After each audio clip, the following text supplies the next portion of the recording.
Hello traders, Gary Wagner here. Just before 12 noon in Honolulu, 5 o'clock in New York. It is Monday, November 25th, 2019, and this is the Daily Report for Gold and Silver. A strong U.S. equities markets has definitely put pressure on both gold and silver pricing, with platinum and palladium trading slightly higher, showing the industrial component edge of those metals. We'll talk about exact pricing in a second, and the low, which is very important because it came close to hitting our stop and still is in a precarious place.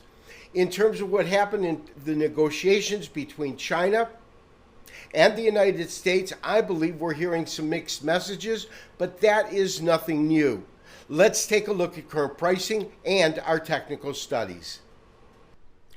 U.S. equities did close at record highs today. The Dow Jones Industrial Average gained about 190 points, and that obviously put the spotlight away from the safe haven asset class and put the spotlight on risk-on investments such as U.S. equities. That put moderate pressure on gold, which closed down by $8.50, currently at $14.5510. But what is critically important as we look at this market is the low today, because it came precariously close to our stop that we had. When we look at the low here is 1453.90. We have a stop at 1453.13. Hopefully we will see prices recovery as we go into the afternoon session in Australia, China, and then, of course, over to London. Now, platinum and palladium did close higher, and the silver market closed lower by almost 0.9%, down 15 cents at $16.85 an ounce. And that's all within the undertones of a neutral dollar really closing in essence unchanged on the day. Let's take a look at our technical studies.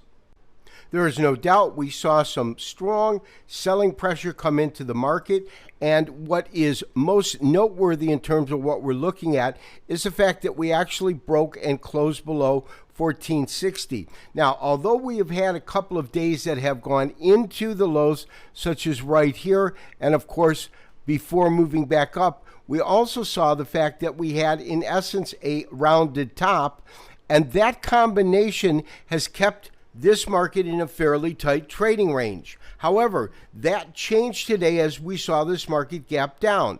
Now, we are precariously close to the stop. I'm not going to move that. What we'll want to see is this market recover, because my sense is as we go into a holiday week, and this, of course, being Thanksgiving trading week, we will have shortened trading hours, we will have lighter volume, and therefore we could easily see greater volatility. Now, we had a very, very strong U.S. equities markets that moved to all-time record highs. At the same time, we had mixed messages really about the state of the current trade war and the negotiations.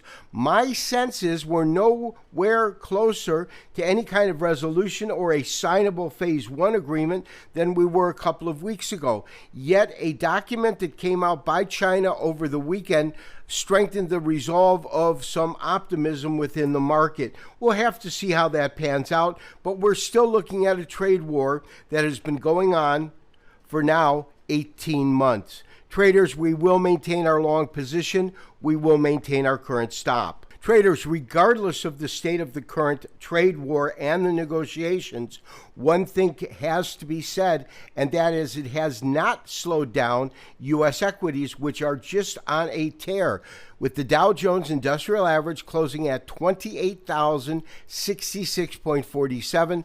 That is an all-time record high. We're looking at a weekly candlestick chart. Of course, this is only Monday, but as you can see, it is certainly above the close of last week, which was an all-time record close. And we can certainly see that the strong equity spilled over into the industrial precious metals such as platinum and palladium. We're looking at a daily chart of palladium. Palladium gained 1.41% today, a net gain of almost $25 at $1,767 per ounce. While it is not an all-time record high, that would have to have occurred here And here, it certainly is something worth noting. That market continues to rise, and after having an extremely solid 10 days in trading, is continuing on that path today. This has been Gary Wagner, wishing you, as always, good trading. We will talk to you tomorrow for the next daily update and review. Bye-bye.